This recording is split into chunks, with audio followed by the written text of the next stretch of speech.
తండ్రి నీకు వందనములు చెల్లించుకుంటున్నాను. ఈ చిన్న గ్రామాన్ని ప్రేమించి ఈ 2 పగలు 2 రాత్రులు కూడా అద్భుతంగా మీ పరిచర్యని అందిస్తున్నందుకు మీకు వందనములు చెల్లించుకుంటున్నాను.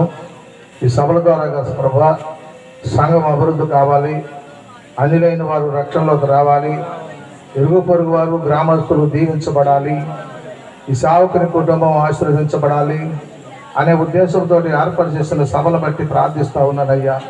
సభలు పెట్టడం అంటే తేలికైన పని కాదు, వాడు ఖర్చుతో కూడిన పని. మరి పరిచర్య చేసేవాళ్ళు కావాలి, అన్ని రీతిలుగా ప్రభు సహకారం అందిస్తేనే ఈ పని ముందుకెళ్తుంది. బాబు నీకు వందనములు.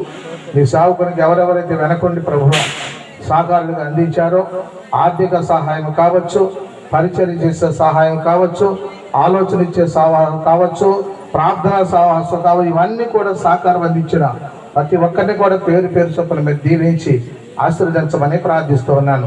అంతేకాదు ప్రభు, ఈ 3 సభల్లో కూడా ప్రభు ఎంతమంది అయితే ప్రభు వాడబడ్డారో, ఎత్తబడిన ప్రభు ప్రతి ఒక్క ఎత్తనమును ఫలించేటట్లుగా సహాయం ఇచ్చే సేవకుల్ని అనేక మంది ఆశీర్వదించమని, అలాగే చివరి రోజున ప్రభు ఇంతవరకు నీ బిడ్డని బలంగా వాడుకున్నందుకు నీకు వందనములు చెల్లించుకుంటున్నాను. 3వ తరము బిడ్డని ప్రభు తండ్రి తన తాతయ్యగా చెబుతూ ఉంటారు, సాక్ష్యమును వాక్యమును ప్రార్థనను 3 సేవకుడికి అవసరమని. ఆ రీతిగా బిడ్డల ప్రభు బలపరుస్తున్న విధానం బట్టి ప్రార్థన చేస్తూ ఉన్నాను. నీ బిడ్డను ఇంకా బలముగా వాడుకోనండి బాబు, నీకు వందనములు. ఏ స్థలంలో నిలబడిన ప్రభు పరిశుద్ధాత్మ స్థలములో వాడబడినట్లుగా సహాయం దయచేయండి.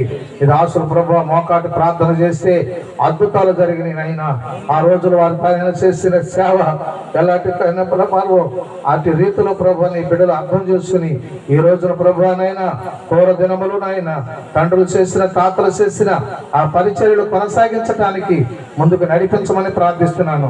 ఆటంకాల అభ్యంతరాలు మీరు తొలగించండి, బిడ్డలు మీరు దీవించండి. నీ దాసులు ప్రభు పిల్లపైగా నిలబడి మాట్లాడుతుండగా నీ దాసులు మీరుండి మాతో మాట్లాడమని, మా అందరికి కావాల్సిన వర్తమానం మీరు అందించి మీ నామక మాత్రమే మహిమ ఘనత ప్రభావాలు తెచ్చుకోనమని యేసయ్య అతి శ్రేష్టమైన నామను బట్టి ప్రార్థించి వేడుకొనుచున్నాను మా తండ్రి, ఆమేన్. అందరూ నిలబడి ఉంటుండగానే దైవజనులను వాక్యం కొరకు మనం ఆహ్వానించుకుందాం. ఆయా స్థలాల్లో బహుబలంగా వాడబడుతున్న దైవజనులు సేవకులు కూడా నిలబడండి. అందరూ కూడా ఈ సమయంలో దైవజనులు పిలిపై గారు వచ్చి దేవుని వాక్యాన్ని అందించవలసిందిగా ప్రేమతో ఇంకా గట్టిగా చప్పలు కొడదాం. చప్పలు కొడితే వాళ్ళని ప్రేమ